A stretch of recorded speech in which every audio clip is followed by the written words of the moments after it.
I'm 37 years old, and my wife, who is 34, and I got married last July. Before tying the knot, we had extensive discussions about what we didn't want our marriage to take away from us. For me, it was the preservation of joy, while for her, it was the freedom to have fun. About 3 months into our marriage, she joined a group called SSH, claiming it was a community of married people aiming to be happy while maintaining a fun lifestyle. Blinded by love, I believed everything she told me, even though traces of her infidelity were scattered around. She never posted our wedding pictures, and there wasn't a single photo of me on any of her social media accounts. It felt like our marriage was a secret. She never brought anyone home except her family members. I questioned her about it once, and she assured me she would address it in due time. Fast forward to the last day of 2022. After spending the morning cleaning up, she couldn't find her phone. When I rang her phone, I noticed my number was still saved with my first name. When I brought it up, she accused me of being petty and insecure. Last Tuesday, she left home to hang out with the SSH group and didn't return that night. Worried, sick, and unable to reach her, I called her father, but he had no idea where she was either. Early the next morning, she called, and a man apologized. My heart sank as he identified himself as her boyfriend and asked for her home address. Trying to wrap my head around the situation, I invited him for coffee, pretending to be her brother. During our conversation, he revealed that the SSH group was, in fact, a singles group where they had fun. He met my wife there, and they decided to make it a serious relationship. However, my wife refused to introduce him to her family and friends. Thinking I was her brother, he shared all this information. I offered to let him speak with her father and called him. On speakerphone, he learned that his daughter was married to me, and the poor man looked broken when the call ended. His reaction mirrored my own feelings, and watching the pain on both their faces was excruciating. I couldn't take it anymore, so I went upstairs and packed as many of my clothes as I could. I knew in that moment that I wouldn't be returning to that house or to my wife. I was done, and nothing could change that. 3 days after leaving the house, I got a call to go to the police station. It turned out my wife had been temporarily detained and was awaiting a hearing. Surprisingly, her boyfriend was also in custody. He had gone to her house to confront her about cheating on him, and things escalated quickly. They trashed the house and caused such a commotion that the neighbors called the police. Confronting my wife about my findings was just as painful. She looked distraught as she explained that she had received her father's message, calling her useless and warning her to stay away. She tried to convince me that she had no real relationship with her boyfriend, claiming she didn't even know who he was. Her focus was on getting me to help her convince her father of her innocence. There was no apology to me, it was all about herself. I told her it was not my concern and that she should expect divorce papers from my lawyer. Now, I feel utterly broken. Most days, I don't even have the energy to get out of bed. It's difficult to comprehend how my life has taken such a painful turn. Now for the second story. I'm 26 years old, and back in May of this year, I found out from roommates that my 24-year-old girlfriend of 3 years was talking to a guy she had a history with. It involved sexting, declarations of love, and other concerning behavior. We managed to move past it, and he was no longer part of the equation. We worked towards rebuilding trust and striving for happiness together. Fast forward to a few days ago, I received an anonymous message via Instagram from someone claiming to have found direct messages, DMs, on her boyfriend's Instagram from my girlfriend. According to the anonymous source, they were sexting, and explicit photos and videos were exchanged, though they were of the disappearing kind, like on Snapchat. The anonymous messenger suggested I ask my girlfriend about a person named Alex, names changed for privacy. They mentioned that they couldn't provide screenshots but advised me to inquire about Alex. The next morning, I confronted my girlfriend about Alex in the anonymous message. She denied any knowledge of what I was talking about, insisting that the only interaction with him was him saying things here and there. She dismissed him as ugly AF and a sleazeball who had cheated on his girlfriend, Courtney, before. She claimed not to want anything to do with him and questioned who I had been talking to which I responded that I didn't know since they hadn't given me their name. While I was at work, my girlfriend initiated a group text with Courtney, who expressed confusion about the situation, denying any knowledge of what was going on. Courtney stated that she and Alex were fine. I then updated the anonymous messenger, telling them about my girlfriend's attempt to shift blame, saying it wasn't her who messaged Alex. In response, the anonymous messenger shared a plethora of screenshots showcasing the explicit messages between my girlfriend and Alex. They revealed that they had these screenshots before confronting my girlfriend so they could catch Alex in the act, and later decided to let me know the truth as well. It's a complicated and painful situation, and I'm left grappling with the aftermath of this revelation. This whole situation is a complete mess. Anon, who messaged me anonymously, believed that sharing the explicit messages between my girlfriend and Alex would irrefutably prove the truth. Anon mentioned not realizing that Alex was still dating Courtney and that this wasn't the first time he had cheated on her. When I confronted my girlfriend that night, quoting the messages, she vehemently denied ever saying those things and demanded to see the pictures. After a bit of back and forth, I finally showed her the screenshots Anon provided. However, she continued to deny everything, insisting she never sent those messages. She claimed to have been talking to Courtney and Alex all day trying to figure things out. I also decided to involve her mother, who sees these people regularly where she works, thinking she might know something we don't. Throughout our conversations, my girlfriend kept questioning why someone would go out of their way to make it seem like she was texting Alex to mess up his relationship with Courtney. It all felt strange and confusing. We spent the night together since she wouldn't let me leave the bedroom, but the next morning was more of the same. I decided to spend Thanksgiving apart, going to my parents' place while suggesting she go to her mother's. We spent the whole day apart, and I didn't message her once. During that time, I sent the screenshots to Courtney, urging her to confront Alex about his actions. Courtney, however, didn't believe that my girlfriend was involved and insisted that someone must have hacked her accounts. Anon later admitted to hacking my girlfriend's Instagram to get those pictures and mentioned that someone had also accessed her iCloud. A few days before all this unfolded, someone texted me while I was at work, asking if I had signed into her stuff. I hadn't, so she changed her password. At this point, I asked Anon if she could reveal her identity, but she preferred to remain anonymous, citing concerns about my girlfriend's mother potentially causing trouble. Anon did admit to hacking my girlfriend's Instagram to obtain the pictures that expose the explicit messages. It's a tangled web, and I'm left grappling with the uncertainty of who to believe and what to do next. I woke up the next morning and decided to break up with her. Living together made it all the more difficult, knowing that the next several days or weeks would be filled with awkwardness and discomfort until she left. Throughout the conversation, she remained adamant that it wasn't her, someone was faking everything, and she feared her accounts were compromised. I could understand the fear of having to change passwords for everything, not knowing what might have been tampered with. However, I expressed that I couldn't risk putting myself through this ordeal a third time, even if this time turned out to be untrue. I explained that my heart had already been broken twice, and I couldn't envision coming back from this emotionally.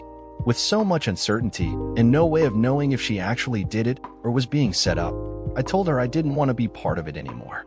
I decided to block Alex, Courtney, and the anonymous person, aiming to distance myself from the entire situation. Her final plea was, "Will you be my man, my boyfriend, my best friend, the one to help me get through all of this and figure out what is going on?" 90% of me believed she was lying. I leaned towards the idea that she was hacked, particularly since Anon admitted to hacking her Instagram. However, when it came to the messages sent to Alex, there were timestamps that aligned with moments I was around for, making it implausible for someone else to have sent them. I told her that I wanted to believe her, but the story seemed too ridiculous to be true. In the messages, Alex's Instagram name and picture were at the top, and he commented on my girlfriend's story pictures, including one of me. It was evident he was engaging in flirtatious conversations. Despite my conviction, 10% of me harbored a nagging worry that I might have made a massive mistake, and she could, by some slim chance, be telling the truth. I questioned the validity of her story and sought advice from others who might have experienced similar situations. In an unexpected turn, the update revealed that the anonymous person was my roommate. She witnessed my girlfriend messaging the guy on the night of the Halloween party and went into FBI mode, finding my girlfriend's old iPhone and discovering the messages on her still logged in Instagram. The revelation added another layer to the already complex situation. Wow, the plot thickens. It turns out my roommate, the anonymous person, discovered more than one guy my girlfriend was talking to. She opted to stay anonymous initially because she found out about the messages the first time my girlfriend cheated, and she didn't want to drag us all into the drama again. I respect her decision, understanding the complexity and emotional toll it could take on everyone involved, including her and her boyfriend. My roommate aimed for a neutral stance, hoping it would encourage my girlfriend to be honest, but unfortunately, that didn't happen. My girlfriend lied straight to her face, denying the truth even when confronted by the first person who uncovered all of this. So, the relationship is now officially over, and the next challenge is navigating the aftermath of getting her out of the house. It's undoubtedly a difficult situation, but at least there's now clarity about the path forward. Dear listener, if you have reached this far, please click on the subscribe button. It will be a great help.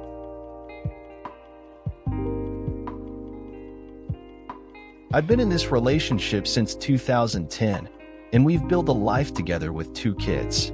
Currently, I'm finishing nursing school and dipping into my savings to keep our family afloat, while she isn't working and is frequently dealing with alcohol issues.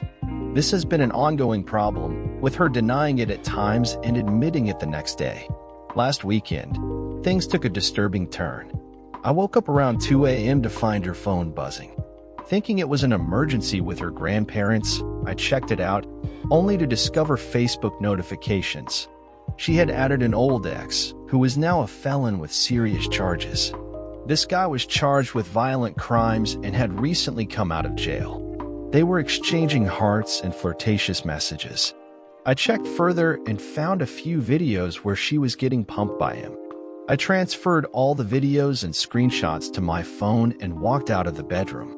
I confronted her in the morning. She started crying and later promised to stop talking to him and delete Facebook account. I was having none of it and told her to leave the house and go live with her parents. She started hyperventilating and collapsed on the floor. I picked her up and dropped her on the bed. I then left for office. In the evening, she begged and asked for forgiveness. I told her that I have not made my mind and will decide later. Fast forward to a recent Friday, she left for a supposed group therapy meeting, but returned 4 hours later, drunk and unhelpful with the kids. I checked her phone again and discovered she was still in contact with the ex, making plans for a hotel stay. I confronted her in the middle of the night and things escalated. She tried to gaslight me by saying that I am not man enough and I am lame. She then added by saying that her bad boy has a larger tool than me and he makes her feel full and complete. Only he can make her climax. She then changed the topic and accused me of infidelity, then wished our kids were never born. They are a burden, and she would have been better off without them. I was secretly recording all of this. I told her to leave immediately and never look back. She packed some of her belongings and left. The next morning, I discovered money missing from my safe and my keys gone. I had to change the locks. I called the cops and soon 2 were on my door. I explained them the situation and they asked if I want to press charges.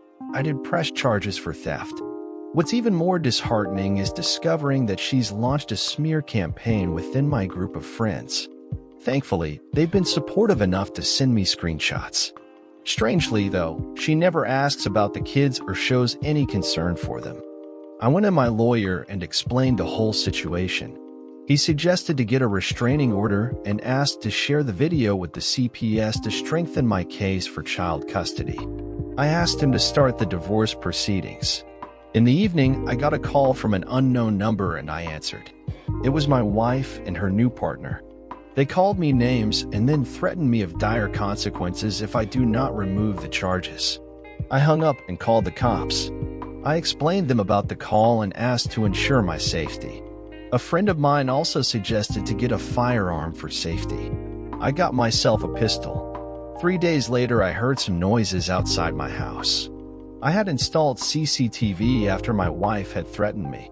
I saw that there were 3 people outside my house trying to break in. I called the cops and moved to my kids' room and had my gun in my hand.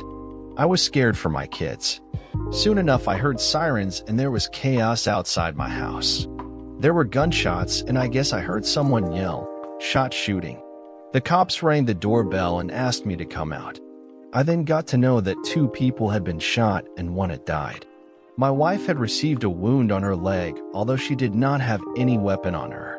The partner was only injured, but the 3rd guy was dead. She was arrested and taken away.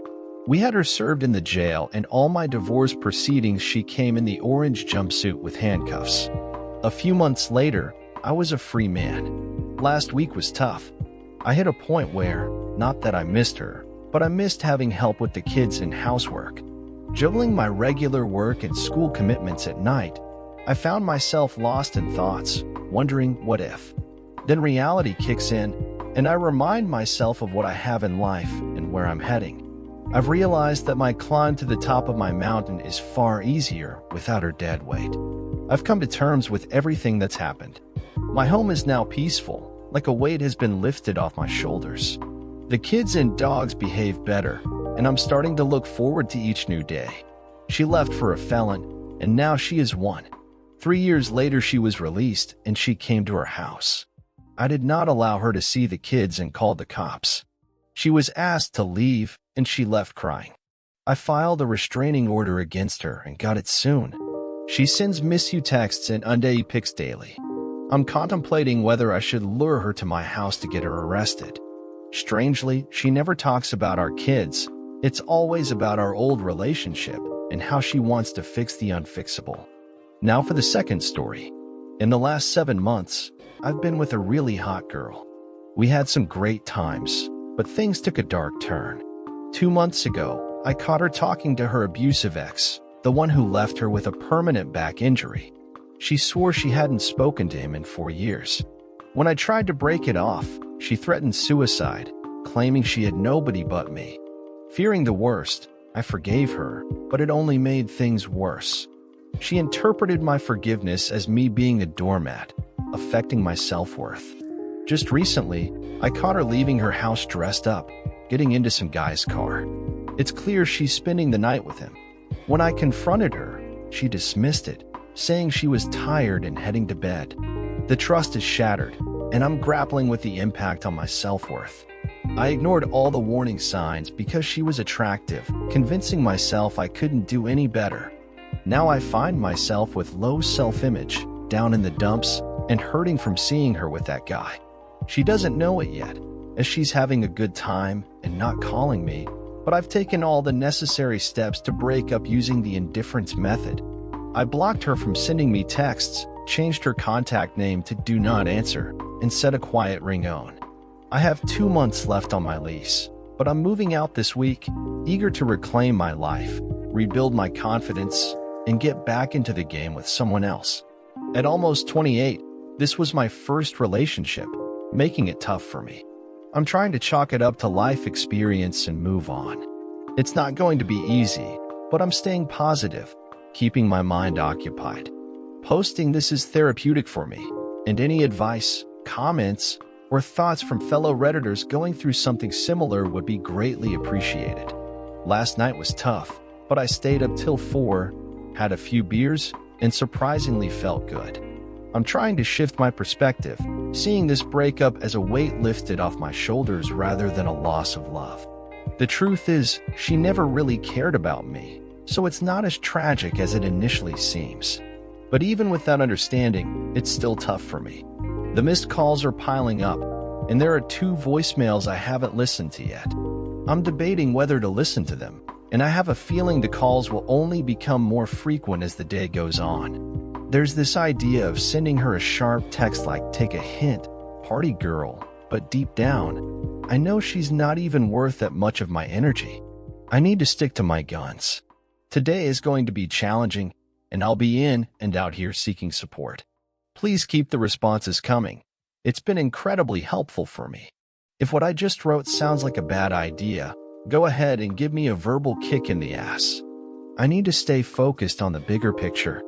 Thanks, everyone. Update: she's been relentless with calls and messages. I got a few more calls and 3 voicemails expressing worry and asking me to call back. It's getting tempting to respond, but I know I need to hold my ground. I'm working tonight, and the fits of wanting to tell her off come and go. I'll stay occupied and try to have a good time. Exhausted, heading to bed, and we'll update tomorrow. Last update: had a close call signing up for Craigslist. She managed to call me during the verification process. I picked up without saying anything, and sure enough, it was her. She called back, not blocking her ID, and I didn't pick up. Staying strong, one step at a time. Dear listener, if you have reached this far, please click on the subscribe button. It will be a great help.